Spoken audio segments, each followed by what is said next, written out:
Hello viewers, welcome back to my channel Hope and Happiness. This is Dr. Mona Sahai, a behavioral trainer, a master coach of neuro-linguistic programming, that is NLP, and a personal counselor. In my previous videos, I talked on negative emotions, while in today's video, I'm going to take up the topic of sadness. तो पिछले videos में मैंने negative emotions की बात की थी और आज के इस वीडियो में मैं सैडनेस के बारे में आप लोगों को बताऊंगी। हम सभी चाहते हैं कि हम सैडनेस से बाहर निकलें, सैडनेस से हम किस तरीके से डील कर पाएँ, ये जानने के लिए आप मेरी इस वीडियो में बने रहें।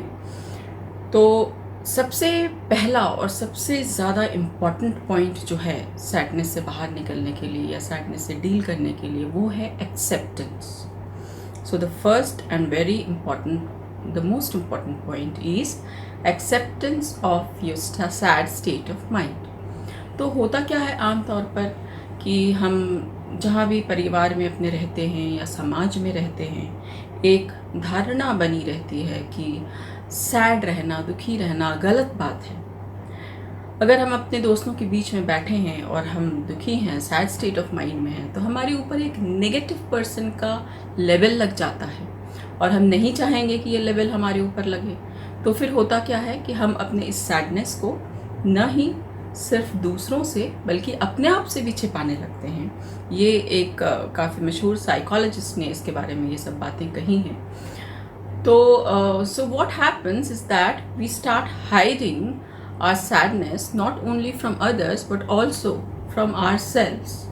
इससे क्या होने लगता है, फिर हम बॉटलिंग अप ऑफ इमोशंस करने लगते हैं, अवॉइडेंस ऑफ इमोशंस होने लगता है.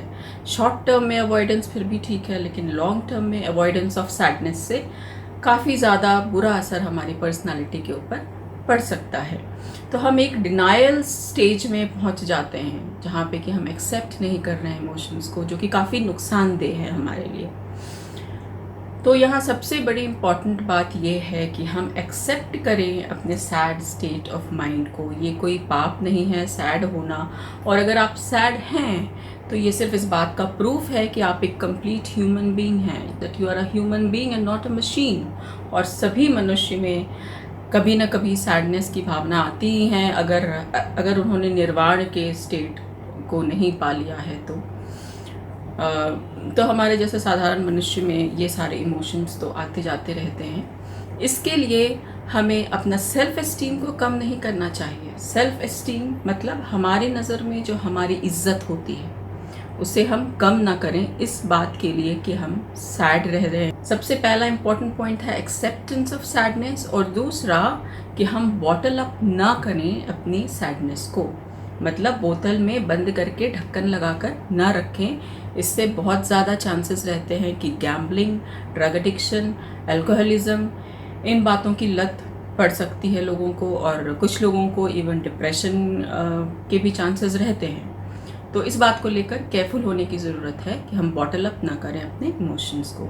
ये 2 पॉइंट्स हमें बहुत ही ज़्यादा ध्यान में रखना है अगर हम सैडनेस से बाहर आना चाहते हैं. तो अब जो तीसरा पॉइंट है वो क्या है, वो है कि हम किस वजह से दुखी हैं. What is the root cause of our sadness, to find it out, to identify it and to eradicate it.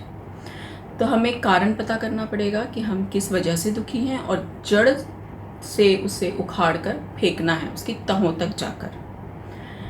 अब यहाँ पे भी कुछ एग्जाम्पल्स एक साइकोलॉजिस्ट ने दिया है कि ऐसा हो सकता है कि हम अकेला महसूस कर रहे हैं इसलिए हम दुखी हैं. तो वैसे में हमें अपने सोशल इंटरेक्शंस को, सोशल लाइफ को रिचर करना होगा. हमें और ज़्यादा सोशली इंटरेक्ट करना है. कोई अकेला है, उसका परिवार ना है, तो वो परिवार के बारे में सोच सकते हैं, परिवार बढ़ाने की बात सोच सकते हैं, फ्रेंड्स को बढ़ाने की बात सोच सकते हैं, अपने सोशल इंटरेक्शंस बढ़ाने की बात सोच सकते हैं. ऑन द कॉन्ट्ररी, अगर किसी की फैमिली है, मतलब if a person is married and the person is not happy with a spouse, married life बहुत ही गड़बड़ चल रही है, इसकी वजह से वो दुखी है, तो फिर ब्रेकअप की बात सोची जा सकती है. और साथ ही अगर उस एक्सटेंट तक नहीं जाना है तो फिर therapy, counselling of the couple, इस डायरेक्शन में हम अगर जाएं तो हो सकता है बहुत हद तक कारण ख़त्म हो जाए, अगर काउंसलर्स की बात को कपल मानते हैं तो। अगर कोई अपनी जॉब से खुश नहीं है तो एक करियर चेंज के बारे में सोचा जा सकता है। बहुत ज़्यादा मुश्किल नहीं है, लेकिन हाँ कभी कभी बहुत आसान भी नहीं होता है, लेकिन इस डायरेक्शन में सोचा जा सकता है, इस डायरेक्शन में स्टेप लिया जा सकता है। एक स्ट्रॉन्ग स्टेप कई बार लेने की ज़रूरत होती है अपनी खुशियों के लिए, अपने फ्यूचर के लिए।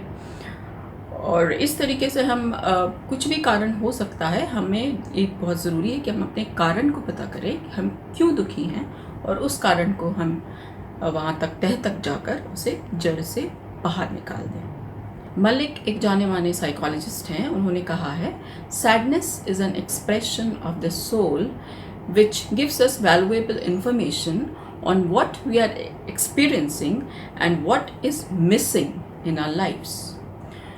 तो अगर हम सैडनेस के बारे में ध्यान दें तो ये आता है हमारे जीवन में एक मकसद लेकर, ताकि हमारे जीवन में जो कुछ गड़बड़ हो रहा है वो ठीक हो सके। कुछ मिसिंग है तो हम उस चीज़ को वापस से अपने जीवन में ला सकें। अब यहाँ पर एक और पेचीदा सवाल आता है, वो क्या है?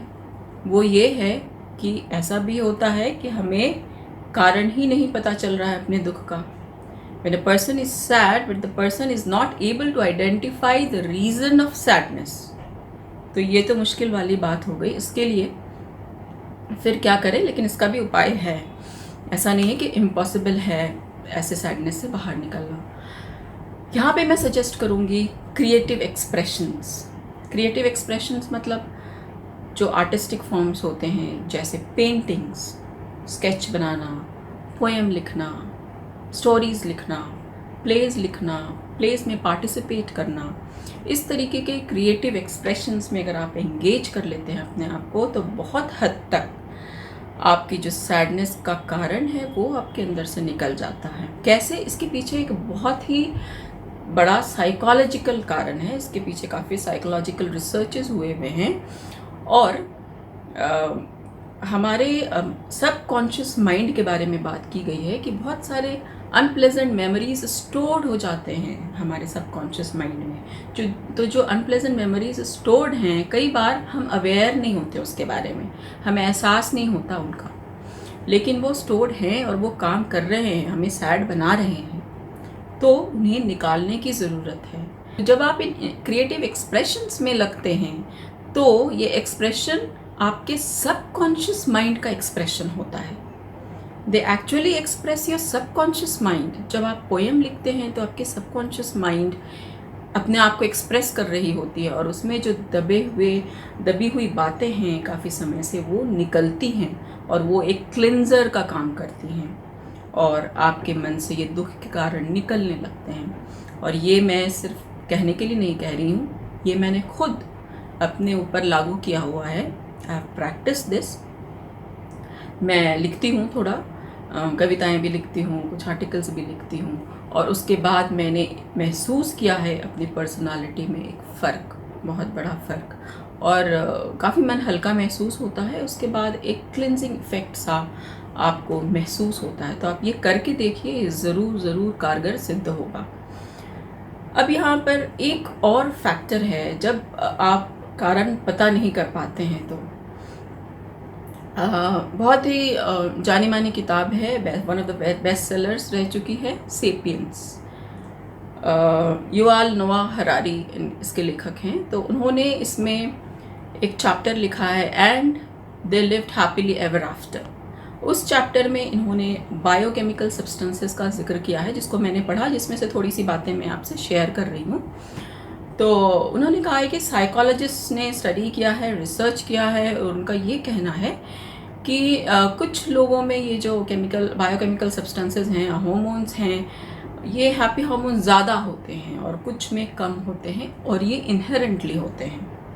तो ये शुरू से ही ऐसे होते हैं, इसलिए कुछ लोग आपको दिखेंगे जो बहुत ही एक्साइटेड रहते हैं, कोई भी बात ना हुई हो, बस उन्होंने एक सिंपल सा खाना ही खाया हो, पर वो आपको बहुत एक्साइटेड लगेंगे, बहुत खुश से दिखेंगे। क्यों? क्योंकि उनका यहाँ पे इस केस में उनके बायोकेमिकल सब्सटेंसेस ही उस हाई लेवल पे सेट हैं। जैसे एयर कंडीशनिंग का टेम्परेचर सेट होता है, अगर आपने 16 डिग्री पे किया है तो लो है काफ़ी, और ठंडा है काफ़ी, और अगर 25 डिग्री पे किया है तो वार्म है काफ़ी। तो उसी तरीके से हमारे अंदर भी ये लेवल्स सेट होते हैं इनहेरेंटली। तो अगर किसी की ने बहुत सालों से चाही है कि वो किसी से शादी करे, कोई लड़का किसी लड़की से या लड़की लड़का से, और उससे हो गई है शादी, और फिर भी आज वो आपको इतना खुश नहीं नज़र आ रहा है, काफ़ी इंडिफरेंस नज़र आ रहा है आपके चेहरे पे, तो हो सकता है कि कारण है उसका लो बायोकेमिकल सब्सटेंसेस का लेवल। ये तो उनसे पूछो जिनकी अपनी मर्ज़ी से शादी नहीं हुई है, वो कहेंगे कि इनको तो भाई 10 आउट ऑफ 10 होना चाहिए ये लेवल। पर फिर भी जिनकी लेवल कम ही सेट है उनको आप देखेंगे कि उतना एक्साइटेड, उतने हैप्पी नहीं दिख रहे हैं। और जिनके साथ कोई भी ऐसी बड़ी बात नहीं हुई है वो भी आपको बहुत एक्साइटेड दिख रहे हैं। तो वहाँ पे बायोकेमिकल सब्सटेंसेस काम कर रहे हैं जो कि इनहेरेंट है, जो कि शुरू से हमारे अंदर उसी लेवल पे सेट है। लेकिन अच्छी बात ये है कि हम इसे बदल सकते हैं बहुत हद तक। ऐसा नहीं है कि ये परमानेंटली उसी लेवल पे सेट ही रहेंगे। ये कुछ हद तक, काफ़ी हद तक हम इसको बदल सकते हैं। अगर ये कम है तो हम इसे बढ़ा सकते हैं। ये कैसे हम कर सकते हैं ये मैं आपको बताऊंगी नेक्स्ट वीडियो में। एक और बात है कि जब हम कारण की बात कर रहे हैं, कुछ तो कारण ऐसे हैं जिनको कि हम जड़ से निकाल कर बाहर कर सकते हैं। जिस वजह से हम दुखी हैं उस वजह को हम दूर कर सकते हैं। लेकिन कई बार जीवन में ऐसा होता है कि हम जानते हैं कि वजह क्या है हमारे दुख का, सैडनेस का रीज़न क्या है, लेकिन हम उस रीज़न को ख़त्म नहीं कर सकते हैं। हमें उस वजह के साथ रहना है सारी ज़िंदगी। हम कुछ भी बदलाव नहीं कर पा रहे हैं सिचुएशंस में। तो फिर ऐसे में हम कैसे अपने सैडनेस से डील करें, ये भी मैं आपको अगले वीडियो में बताऊंगी। मैं उसको बहुत जल्दी अपलोड करूंगी, तो आप लोग बने रहें हमारे वीडियोस के साथ। और आपको अगर कोई भी पर्सनल काउंसलिंग की ज़रूरत होती है, ट्रेनिंग की ज़रूरत होती है, तो आप मेरे फ़ोन नंबर पे मुझे कांटेक्ट कर सकते हैं। साथ ही मैं आप लोगों से रिक्वेस्ट कर रही हूँ कि सैडनेस को लेकर आपके मन में जो भी सवाल आ रहे हैं या इस वीडियो को लेकर जो भी बातें आ रही हैं, आप प्लीज़ कमेंट बॉक्स में लिखें, ताकि अगला जो वीडियो है वो मेरा चूँकि सैडनेस पे ही है, तो मैं आपके सवालों को लेकर फिर उसमें आगे बढ़ सकती हूँ, जवाब दे सकती हूँ। और चूँकि ये सीक्वल ही होगा एक तरीके से सैडनेस का, तो हम फिर से उसमें इसके बारे में बात कर सकते हैं। तो जल्दी ही आपसे मिलेंगे अगली वीडियो में। मैं बहुत जल्दी उसको अपलोड करूँगी ताकि ये सब बातें आपके मन में फ्रेश रहे, और फिर से वो आप दूसरा वीडियो देख लेंगे तो पूरी तरीके से सैडनेस से बाहर निकलने का रास्ता आपको मिल जाएगा। Thank you, see you soon.